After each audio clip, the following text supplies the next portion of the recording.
Thanks very much for the opportunity to be part of this discussion. Going to talk about, you may have seen some of our new ads about, smart planet and smart cities and so on and so forth.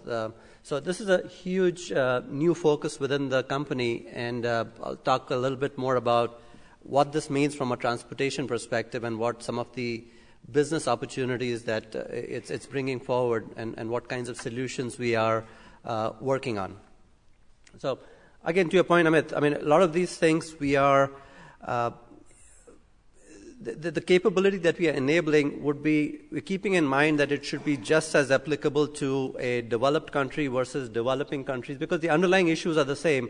It's just that the rate of change in developing countries actually is now alarmingly much faster. So, in the U.S., we had a great, or we still have a great interstate system but over the last 40, 50 years, we've seen congestion build up slowly, and now it's in a very critical stage in many cities where it's starting to affect the economic competitiveness of regions. But in developing countries, if you take New Delhi as an example, in the last 10 years, the rate of change is much, much faster. Economically, they started to do much better. The number of vehicles have exploded. But the infrastructure, again, has kind of remained the same. It has been growing, but not at the same rate as the number of vehicles. So the rate at which the situation is getting critical is actually much more grave in some of the developing cities. But the underlying issues are kind of similar. So the solutions we are working on, we are keeping that in mind, that it should work for different kinds of environments. Unfortunately, Amit, we are a large company, so I don't know if you want to...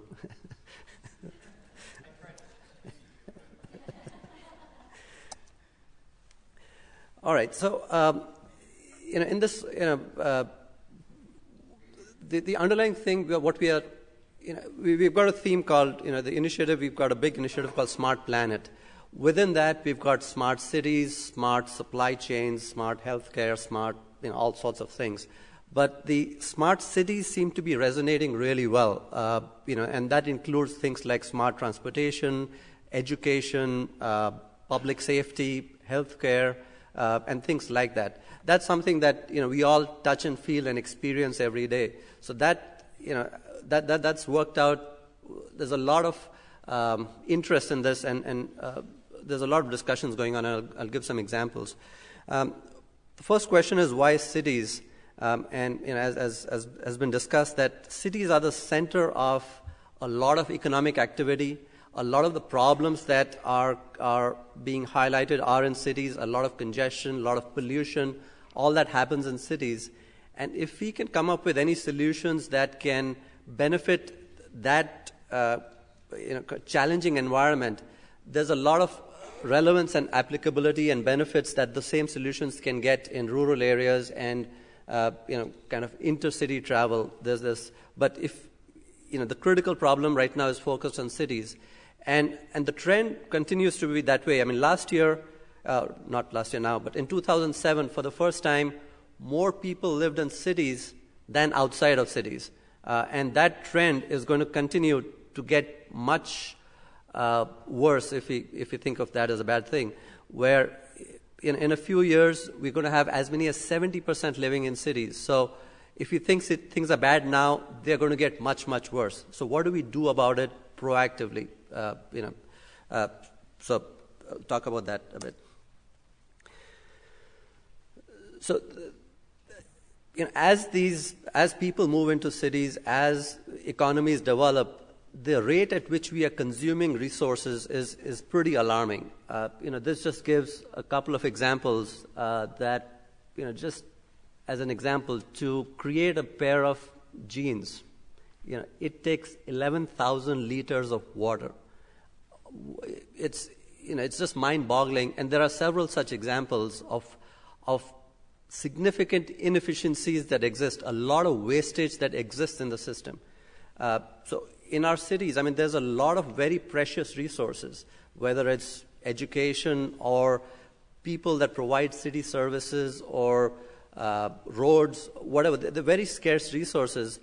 What's getting cheap and more available is data and technology. So how can we use something that's getting cheaper and more capable in trying to make the best use of these very scarce resources? So that's kind of the focus on how can we use that to extract out, identify some of these inefficiencies and kind of eliminate them. A couple other examples where a single piece of carrot, a carrot that we get in a grocery store, it travels 1,100 miles on average before it gets to the grocery shelf. There is no reason for that. I mean, there's carrots could be produced right in the next county, but they come from all over the world. The amount of the impact on the environment, the carbon footprint, tremendous. I mean, there's no reason for that kind of wastage. On average, the amount of produce that gets sold to a consumer is only 40% of what gets produced in the farms. All of the rest is either wasted during that massive transit or there's huge amount of wastage, and that's what we are going to in this initiative we're going to focus on as to how do you use technology to identify that and then get rid of that. So the good news is, as I said, there is we can do a lot to get some of these inefficiencies out of the system and reduce a lot of wastage, in terms of sustainability and so on, go a long way in getting there. And this, again, there are a few more examples where, just very, very simple steps, being aware of what the wastage is and then taking proactive steps to reduce that.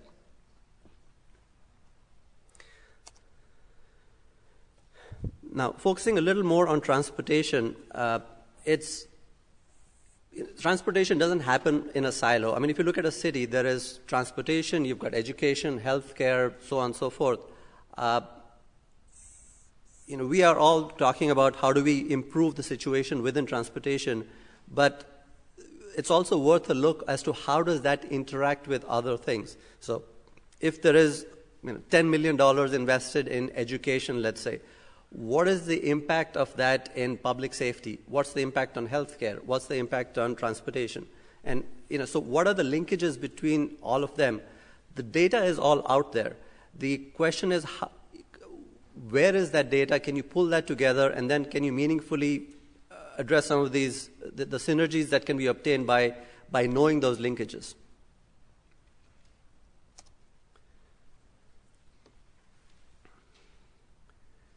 So, as in some of the